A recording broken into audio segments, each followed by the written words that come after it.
तालिबान इस वक्त दुनिया के सबसे बड़े खतरों में से एक, जो अफगानिस्तान पर हर बीतते दिन के साथ अपना कब्जा बढ़ाता जा रहा है और हर बढ़ते कब्जे के साथ बढ़ता जा रहा है दुनिया पर खतरा, जिससे निपटने के लिए अब रूस और अमेरिका जैसे देश भी परेशान हैं। लेकिन क्या आप जानते हैं कि इस तालिबान को पैदा करने वाले भी रूस और अमेरिका ही हैं, जिनके अफगानिस्तान में हुए आपसी झगड़े में इस संगठन ने सिर उठाया था और फिर उन्हीं के लिए बड़ा खतरा बन गया था। आखिर क्या है इस तालिबान का इतिहास? आखिर कौन देता है इस आतंकी संगठन को पैसे? कहां से मिलते हैं इसको हथियार? और क्यों अब यह अफगानिस्तान पर अपना कब्जा जमाना चाहता है? आज बात इसी मुद्दे पर। वो वक्त जब दुनिया की दो महाशक्तियां अमेरिका और सोवियत यूनियन आपस में शीत युद्ध में उलझे थे। उस वक्त अफगानिस्तान पर People's Democratic Party of Afghanistan यानी कि पीडीपीए का शासन था। पीडीपीए खुद को सोवियत यूनियन के करीब पाता था और उसके इशारे पर चलता रहता था। तब अफगानिस्तान के राष्ट्रपति थे नूर मोहम्मद ताराकी, और नूर मोहम्मद ताराकी के बाद दूसरे नंबर पर माने जाते थे हफीजुल्लाह अमीन। हफीजुल्लाह ताराकी के करीबी हुआ करते थे। लेकिन 1979 का आधा साल बीतते बीतते ताराकी और अमीन के बीच खटपट की खबरें आने लगी थी। हालांकि दोनों ने एक दूसरे के खिलाफ कभी कुछ नहीं बोला, लेकिन महसूस कर रहे थे। इस दौरान सितंबर के दूसरे हफ्ते में ताराकी विदेश दौरे पर गए। ताराकी के खास लोगों ने कहा कि उनकी गैर मौजूदगी में अमीन ताराकी की हत्या की प्लानिंग कर रहे थे। ताराकी ने अपने खास लोगों से अमीन की हत्या का आदेश दे दिया, लेकिन बात लीक हो गई और अमीन बच गए।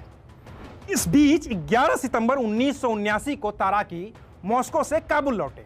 एयरपोर्ट पर अमीन भी मौजूद थे। अमीन ने अपनी ताकत को दिखाने के लिए ताराकी के प्लेन को लैंड करवाने में थोड़ी देर कर दी। नाराज ताराकी ने अमीन को पद से बर्खास्त करने की कोशिश की। अमीन अड़ गए, कहा कि पद से तो हटाना ताराकी को ही चाहिए, क्योंकि वह बूढ़े हो गए हैं और शराब के लत्ती हो गए हैं। उस दिन बात खत्म हो गई। अगले दिन 12 सितंबर को ताराकी ने अमीन को राष्ट्रपति भवन में खाने पर बुलाया, लेकिन अमीन ने कहा कि वो लंच करने जाने की बजाय अपना इस्तीफा देना पसंद करेंगे। फिर रूस के एम्बेसडर पुजनोव की पहल पर अमीन ताराकी के यहाँ 14 सितंबर को लंच पर गए। वहाँ सुरक्षा कर्मियों ने अमीन पर फायरिंग कर दी। इस दौरान पुलिस के मुखिया सैयद दाऊद तरुण मारे गए। हालांकि अमीन बच निकले और उन्होंने सेना को हाई अलर्ट पर कर दिया। उसी 14 सितंबर की शाम करीब 6:30 बजे सेना के टैंक राष्ट्रपति भवन के सामने राष्ट्रपति ताराकी को बंधक बनाने के लिए तैयार थे। 16 सितंबर की रात 8 बजे रेडियो काबुल ने सूचना दी कि अब राष्ट्रपति ताराकी अपनी जिम्मेदारी निभाने में असमर्थ हैं। लिहाजा पोलित ब्यूरो ने अमीन को नया नेता चुन लिया है। अमीन को लगता था कि पूरा सोवियत यूनियन उनके साथ है, लिहाजा उसने ताराकी को गिरफ्तार कर लिया और फिर 8 अक्टूबर 1979 को 3 लोगों ने तकिए से गला दबाकर ताराकी की हत्या कर दी। अमीन के दबाव में मीडिया ने कहा कि बीमारी की वजह से पूर्व राष्ट्रपति ताराकी की मौत हो गई है।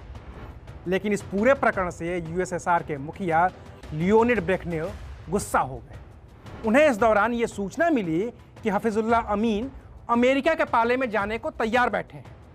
सोवियत यूनियन के सामने ये भी साफ ही था कि अफगानिस्तान में सत्ताधारी People's Democratic Party of Afghanistan यानी कि पीडीपीए अब कमजोर हो गया है।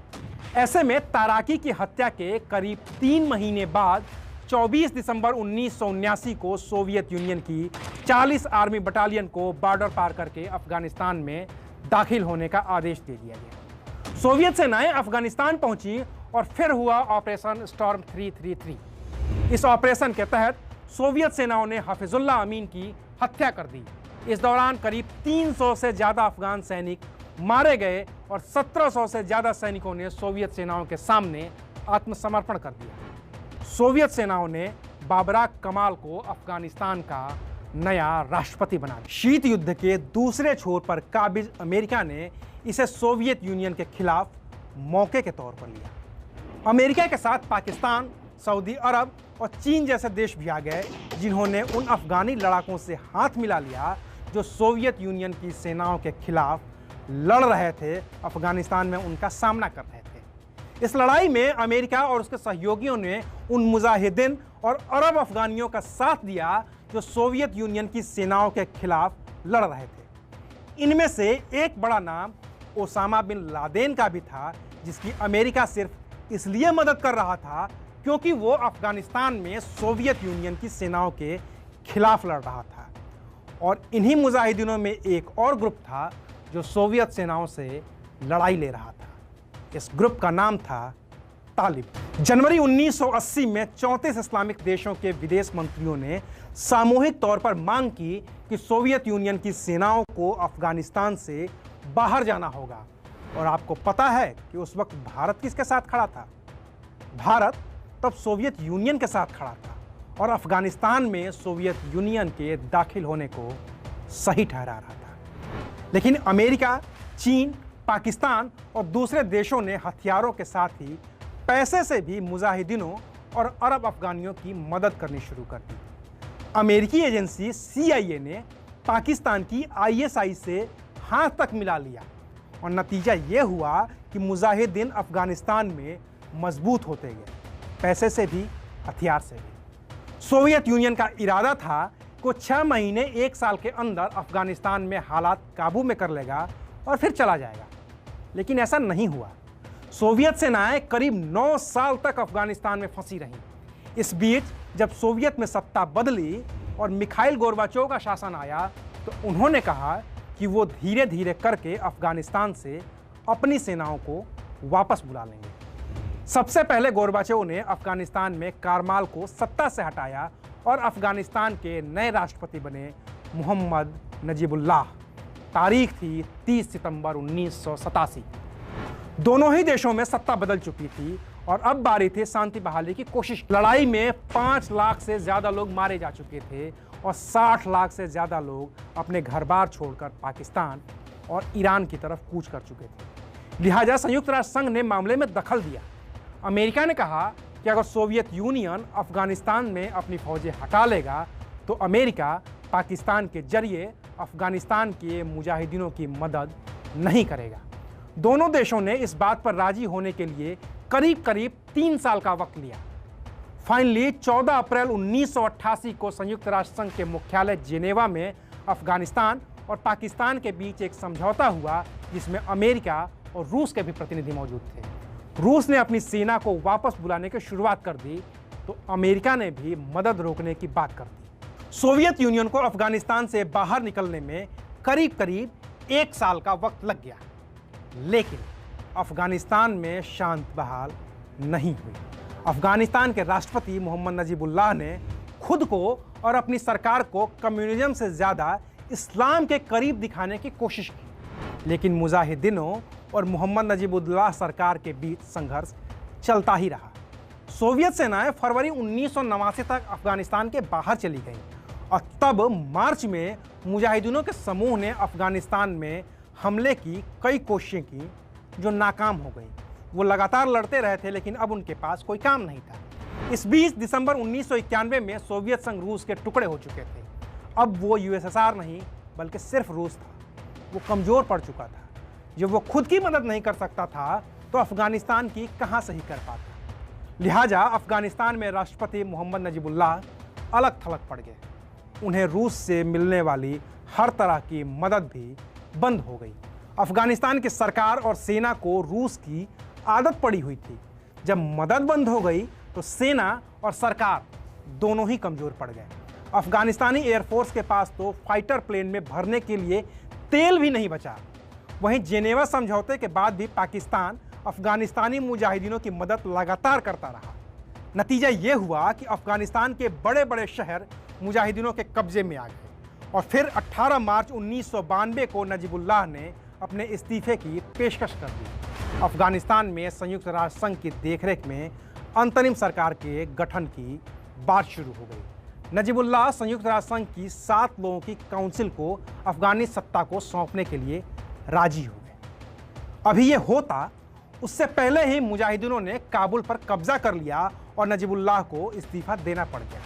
वो संयुक्त राष्ट्र संघ के एक बेस में जाकर छिप गए। अब पूरे अफगानिस्तान पर मुजाहिदीनों का कब्जा। लेकिन ये मुजाहिदीन भी कई गुटों में बटे हुए थे। हिज़्ब-ए-इस्लामी Gulbuddin, Hizb e Islami Khalis, Jamiat e Islami, Islamic Dawa Organisation of Afghanistan, National Islamic Front for Afghanistan, National Liberation Front और इस्लामिक रिवॉल्यूशन मूवमेंट के 7 संगठन मुख्य रूप से अफगानिस्तान में काम कर रहे हैं। अफगानिस्तान पर कब्जे के बाद इन 7 मुजाहिदीन ग्रुप्स के लीडर पाकिस्तान के पेशावर में इकट्ठा हुए ताकि आगे की रणनीति बनाई जा सके और सरकार का गठन करके इस्लामिक स्टेट ऑफ अफगानिस्तान बनाया जा सके। लेकिन गुलबुद्दीन हेकमतयार की हिज़्ब इस्लामी ने इसका विरोध कर दिया और काबुल पर चढ़ाई कर दी। नतीजा ये हुआ कि अफगानिस्तान में एक बार फिर से लड़ाई के हालात बन गए, जिसमें आमने सामने थे मुजाहिदीन गुट जो अफगानिस्तान से कम्युनिस्ट सरकार को उखाड़ने के लिए एक साथ आए थे। मई 1992 में जब गुलबुद्दीन हेकमतयार की हिज़्ब इस्लामी ने काबुल पर हमला किया तो उसे पाकिस्तान का समर्थन मिल गया। पाकिस्तान की जो खुफिया एजेंसी थी ISI, उसने खुले तौर पर गुलबुद्दीन हेकमतयार की हिज़्ब इस्लामी के साथ समर्थन कर दिया। ये हमला इतनी जल्दबाजी में हुआ था कि नए नए इस्लामिक स्टेट बने अफगानिस्तान को संभलने का मौका तक नहीं मिला। गुलबुद्दीन हेकमतयार के खिलाफ मोर्चा संभाला जमीयत इस्लामी और जुम्बी से मिली ने और अफगानिस्तान की राजधानी काबुल लड़ाई का अखाड़ा बन गई। हर तरफ से गोलीबारी, हर तरफ से बमबाजी, हर तरफ लाशों के ढेर। ये तस्वीर बन गई थी काबुल की। किसी चरमपंथी गुट की मदद पाकिस्तान कर रहा था तो किसी की मदद ईरान और किसी की सऊदी अरब, और सब एक दूसरे से लड़ रहे थे। इन 7 बड़े गुटों के अलावा एक और भी गुट था जो अफगानिस्तान में अपने अस्तित्व की लड़ाई लड़ रहा था। इस गुट का नाम था तालिब। उसने सोवियत के खिलाफ लड़ाई में अपनी एक आंख गंवा चुके मुल्ला मोहम्मद ओमर को अपना नेता चुन लिया, जो सोवियत संघ से खत्म हुई लड़ाई के बाद एक छोटी सी मस्जिद का इमाम बन गया था। लेकिन तालिब मुजाहिदीन के ग्रुप ने उसे अपना नेता बना दिया और फिर एक नए संगठन ने अफगानिस्तान में जन्म लिया जिसका नाम था तालिबान। अफगानिस्तान के कांधार के रहने वाले मुल्ला मोहम्मद ओमर ने 50 हथियारबंद लड़कों के साथ मिलकर तालिबान बनाया। उसका मानना था कि अफगानिस्तान में सोवियत यूनियन के दखल के बाद वहाँ का इस्लाम खतरे में था और मुजाहिदीनों के अलग अलग ग्रुप्स मिलकर भी अफगानिस्तान में इस्लामिक शासन स्थापित करने में फेल हो गए। उसकी ये सोच अफगानिस्तान में आग की तरह फैल गई। इस बीच गठन के कुछ ही दिनों के बाद उसने स्पिन बुलदाग पर अपना कब्जा जमा लिया। स्पिन बुलदाग वो जगह थी जहां पर सोवियत यूनियन के सिपाहियों ने गुफाओं में अपने हथियार छिपा रखे थे। अब सोवियत यूनियन के छिपाए हुए वो हथियार तालिबान के कब्जे में आ गए थे। 1 महीने के अंदर ही करीब 15,000 लड़ाके तालिबान के साथ जुड़ गए। वहीं मुल्ला ओमर में पाकिस्तान को अपना फायदा नजर आने लगा। उसने मुल्ला ओमर के तालिबान को मदद करनी शुरू कर दी, हथियार से भी और पैसे से भी, ताकि जब मुल्ला ओमर अफगानिस्तान पर कब्जा कर ले तो पाकिस्तान उसका फायदा उठा सके। इसके लिए पाकिस्तान की खुफिया एजेंसी ISI काम पर लग गई। इन सब की मदद से 3 नवंबर 1994 को तालिबान ने कांधार शहर पर हमला किया। 2 महीने के अंदर ही तालिबान ने अफगानिस्तान के 12 प्रांतों में अपना कब्जा जमा लिया। इस दौरान जो मुजाहिदीन आपस में ही लड़ते रहते थे, एक दूसरे पर हमला करते रहते थे, उन्होंने भी तालिबान के आगे सरेंडर कर दिया।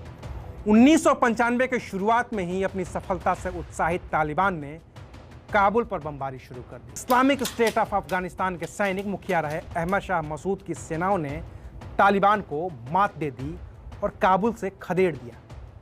करीब 1.5 साल की तैयारी के बाद तालिबान ने फिर से हमला किया। शुरुआत हुई 26 सितंबर 1996 से और एक दिन के बाद ही 27 सितंबर 1996 को काबुल पर तालिबान का कब्जा हो गया और इसके साथ ही अफगानिस्तान के और भी बुरे दिन शुरू हो गए। तालिबान ने करीब 5 साल तक अफगानिस्तान पर अपना कब्जा जमाए रखा। वो अफगानिस्तान में शरिया लागू करने की कोशिश करता रहा। इस दौरान अफगानिस्तान की हालत बेहद खराब हो गई। न पीने के लिए साफ पानी था और न ही सड़कें, न बिजली, न अस्पताल और न ही स्कूल। आम लोगों पर सख्त कानून थोप दिए गए। हत्या और रेप के लिए सार्वजनिक तौर पर फांसी दी जाने लगी। चोरी करने पर अंग भंग किया जाने लगा। पुरुषों के लिए दाढ़ी रखना जरूरी हो गया, महिलाओं को बिना बुर्के के बाहर निकलना प्रतिबंधित कर दिया गया, टीवी, म्यूजिक और सिनेमा पर भी रोक लग गई। 10 साल या उससे ज्यादा उम्र की लड़कियों की पढ़ाई पर भी बैन कर दिया गया। करीब 20 साल से देश के अंदर ही लड़ाई झेल रहे आम अफगानियों के लिए कोई रास्ता नहीं सूझ रहा था। इस बीच साल 2001 में 11 सितंबर को अमेरिका के वर्ल्ड ट्रेड सेंटर पर अलकायदा ने हमला कर दिया और इस इमारत को जमींदोज कर दिया। ये वारदात की थी ओसामा बिन लादेन ने, उसी ओसामा बिन लादेन ने जो 1979-80 में अफगानिस्तान में सोवियत संघ की सेना के खिलाफ लड़ रहा था, तो अमेरिका उसकी मदद कर रहा था। और अब उसी लादेन ने अमेरिका पर आतंकी हमला किया तो अमेरिकी राष्ट्रपति जॉर्ज डब्ल्यू बुश का खून खौल उठा। 20 सितंबर को जॉर्ज डब्ल्यू बुश ने ऐलान किया कि अफगानिस्तान पर तालिबान का शासन गलत है और तालिबान को अलकायदा के सभी नेताओं को अमेरिका को सौंपना ही होगा। तालिबान को अमेरिका की बात नहीं ही माननी थी तो वो नहीं माना। उल्टे तालिबान के पाकिस्तान में एम्बेसडर अब्दुल सलीम जलीफ ने कह दिया कि लादेन तो इस हमले में शामिल ही नहीं है। नतीजा ये हुआ कि अमेरिका ने 7 अक्टूबर 2001 को अफगानिस्तान पर बमबारी शुरू कर दी। इसमें अमेरिका को ब्रिटेन, कनाडा और दूसरे नाटो देशों का भी साथ मिल गया। अमेरिका की एजेंसी CIA की स्पेशल एक्टिविटीज़ डिवीज़न अफगानिस्तान में दाखिल हो गई और फिर शुरू हुई टारगेट किलिंग। अमेरिका और ब्रिटेन की सेनाओं ने तालिबान के नेताओं को चुन चुनकर निशाना बनाना शुरू किया। अब तक करीब 1,75,000 लोगों की मौत हुई है। इसमें आम अफगानी भी शामिल हैं और नागरिक भी। साल 2018 से अमेरिका ने तालिबान के साथ बातचीत की कोशिश की। कोशिश इस बात की कि अब सब पहले की तरह हो जाए, हिंसा रुक जाए, लेकिन बात पटरी पर नहीं आ सकी। फिर मार्च 2020 में आखिरकार अमेरिका और तालिबान के बीच समझौता हो गया। इसमें कहा गया कि नाटो सैनिक 14 महीने के अंदर अंदर अफगानिस्तान से बाहर निकल जाएंगे और फिर नाटो सैनिकों के लौटने की प्रक्रिया शुरू हो गई। इस बीच अमेरिका में सत्ता बदल गई और जो बाइडन अमेरिका के राष्ट्रपति बन गए। उन्होंने ऐलान किया कि 11 सितंबर 2021 तक अफगानिस्तान से सभी अमेरिकी सैनिक अपने वतन लौट आएंगे। और यहीं से तालिबान ने फिर से सिर उठाना शुरू कर दिया।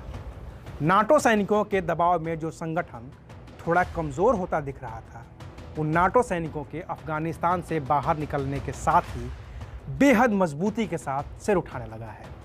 उसने काबुल और उसके आसपास के इलाकों पर अपना कब्जा जमा लिया है और अब वो दावा कर रहा है कि अगले कुछ ही दिनों में पूरे अफगानिस्तान पर कब्जा कर लेगा। और अगर ऐसा होता है तो ये किसी और के लिए चाहे छोटा झटका हो या बड़ा, लेकिन अमेरिका के लिए किसी सदमे से कम नहीं होगा, क्योंकि उसने लगातार 20 साल तक तालिबान से लोहा लिया है और इसके बावजूद वो तालिबान का खात्मा नहीं कर सका है। अफगानिस्तान और तालिबान के मुद्दे पर आज के लिए बस इतना ही।